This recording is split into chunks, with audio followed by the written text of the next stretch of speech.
Hi, welcome back to Wellness Through Infertility. I'm Jenna Roscoe, licensed professional counselor and creator of Wellness Through Infertility, WTF.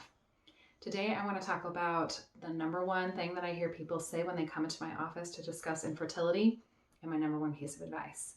So, the number one thing that I hear people say, regardless of where they are in their infertility journey or how they're pursuing it, is that they feel like they've lost themselves, that they are so far into this and it is so devastating and so challenging and so consuming that they no longer are in touch with what's important to them. They no longer feel the way they're used to feeling or act the way they're used to acting. People don't really know how to interact with around them anymore. They feel totally cut off from their lives and the people in their life. That is a very common thing. I hear so many people, in fact, I hear pretty much everybody say the same thing. And as someone who has gone through infertility, I also felt in a very same way. My number one thing that I'm going to say in response to that in order to try to help yourself seems counterintuitive, okay? You're not going to want to do this. You're not going to like it. You get some looks when I say it, but it's this. Take a break, okay? Allow yourself to pause from making decisions with infertility. It doesn't mean you're not moving forward with infertility. It does mean, however, that your nervous system is so fried, you're no longer in a position to maybe be making the decisions that are best for you. Okay, when our decisions become fueled by paranoia and desperation and panic because of this little invisible clock that is going around us, around you have X many days left of your ovarian reserves, we feel this intense pressure. So under that intense pressure, we're not always considering what's best for ourselves. And we're not always making space in order to take care of ourselves. And if you are going to be continuing this journey, you need to take care of yourself. Okay. Think of it as a marathon, not a sprint. Like, we don't really know how long this marathon's going to be. And you can kind of decide if you choose to get off of it or not. However, allow yourself to sit down and take a freaking water break. Okay. So when you are deciding to take a break, I want you to consider these things. Okay, one, this is an intentional break. It is not something because it's hard and I want to stop, which is also totally fair, and you are allowed to do that.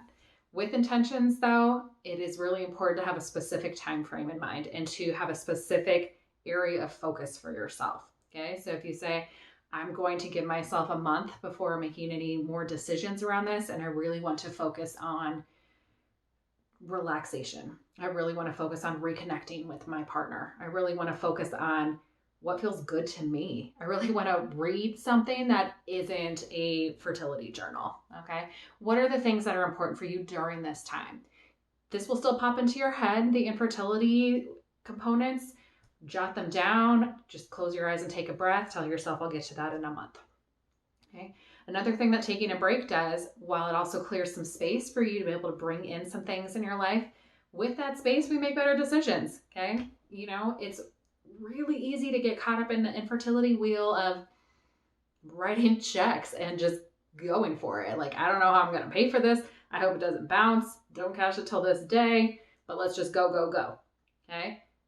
Because of that panic. And we're not even stopping to consider like what we actually need and if this is a decision that makes sense for us and our partner and ourselves in our life. So allow yourself a moment to pause, to regroup, allow yourself a break from the pressure of having to make a decision. What's the right decision? What's the wrong decision? What am I going to regret later in life?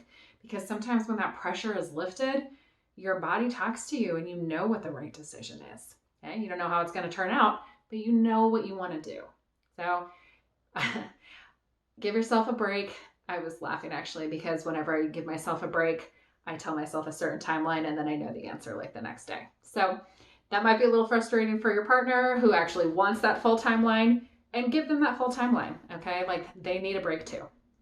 So if you were feeling like you were disconnected from yourself, you don't know yourself anymore, you miss the carefree, sexy, spontaneous, fun person that you used to be, remember that you're in there, okay? You just are buried underneath all of this stress. So let's relieve little bit of the stress and pressure so you can find those aspects of your personality again, okay? Take care of yourself. Wishing you well.